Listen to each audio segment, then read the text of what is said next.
As somebody who's studied it again and again, back to front, is it fact? Is anything in there historical fact?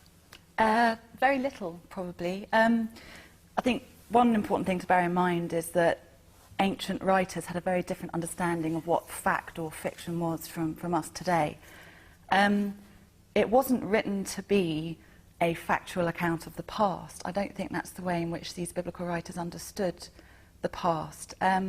But as a historian of the Bible, I think there's very little that's factual. King David? No. Moses? No.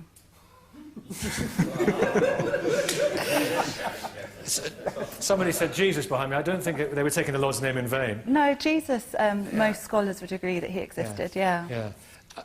So a hodgepodge of writings by different writers, scribes at different times with different agendas.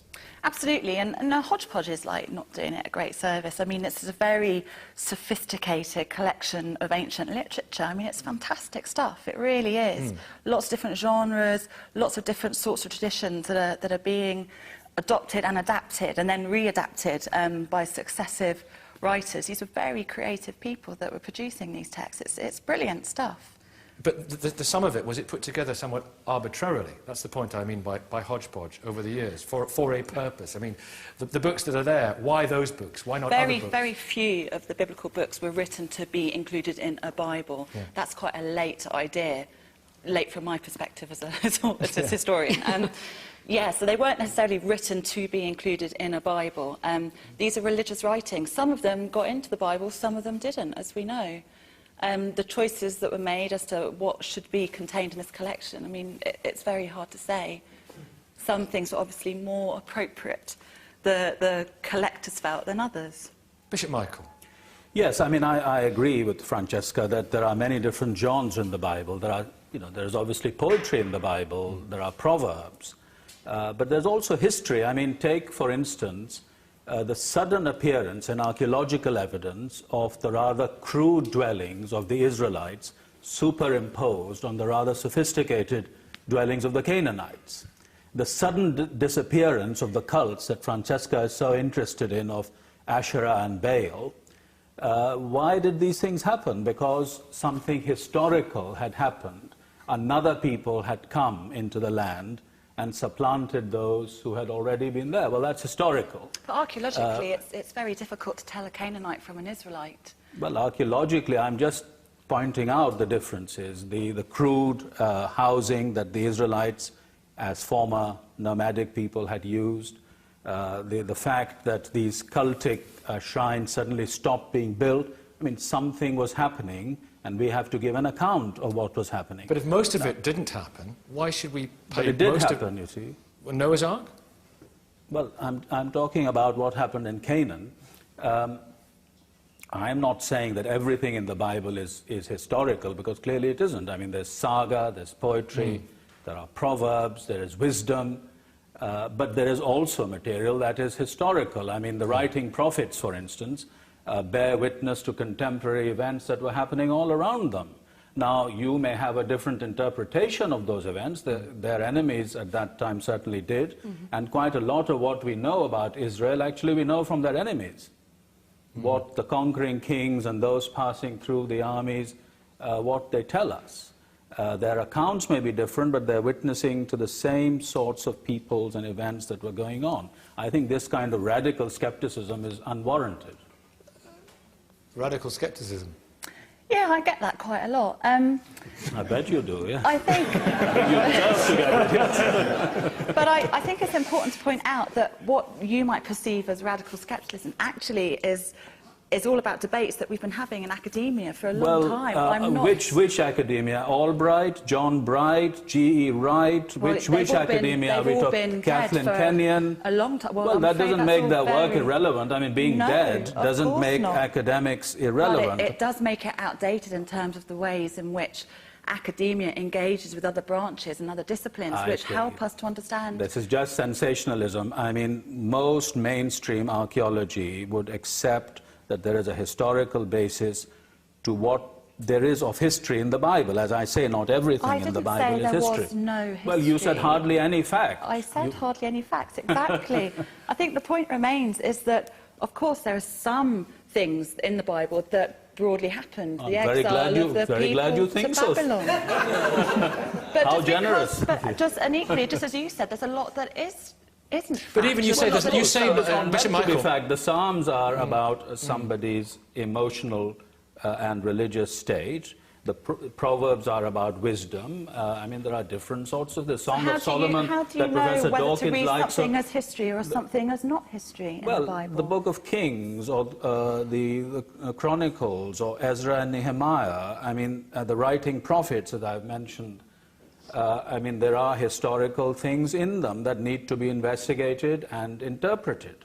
Well, the book of Isaiah has material that stretches over several centuries, of course it and it only has the name of one prophet. Yes, but that's a historical point. Can I just move it on from you two? Fascinating as it is to hear this historical.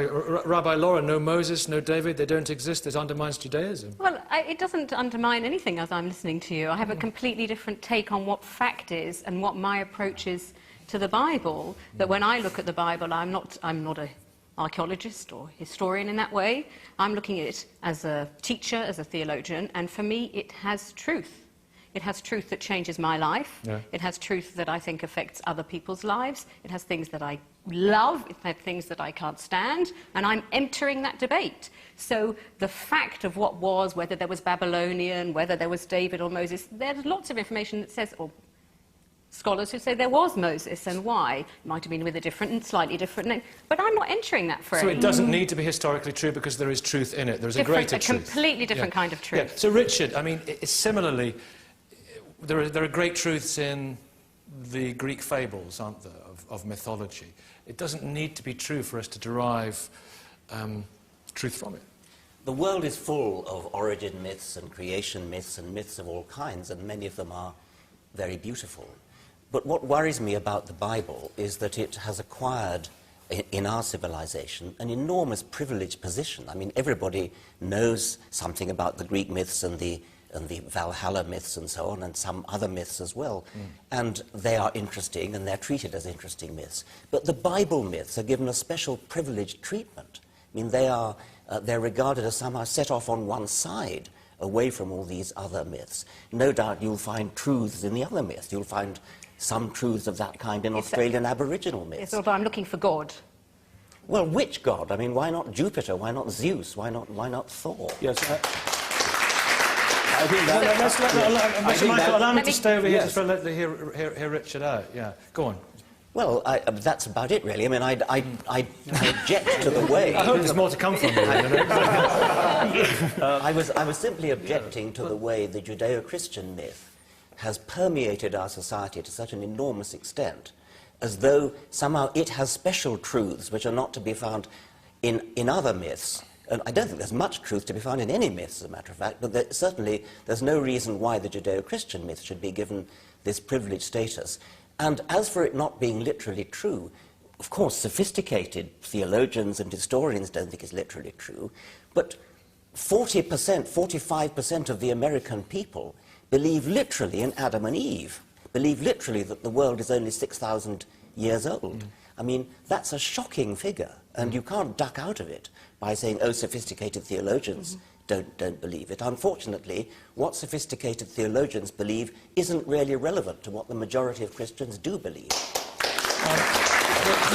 Chris, I think, Richard, cue Chris from the Evangelical Alliance, if I may, because you believe it's all true, don't you? I do, yeah. So you believe that, you know, Adam and Eve and Noah's Ark, you believe, to just take something, Genesis 19:5, two angels came to Lot's house in Sodom and Gomorrah. Now, he was the only righteous man in the village, and the locals wanted to know the angels. They wanted to homosexually rape the angels. So Lot offered his virgin daughters instead as an appeasement. Sodom and Gomorrah was demolished after that, and his wife turned into a block of salt when she looked back. You believe that happened? I take my cues from Jesus, who we've already agreed is did historically that accurate. happen? I believe that Jesus believed the Old Testament to be historically accurate. Do you believe that that happened? I believe it happened because Jesus did.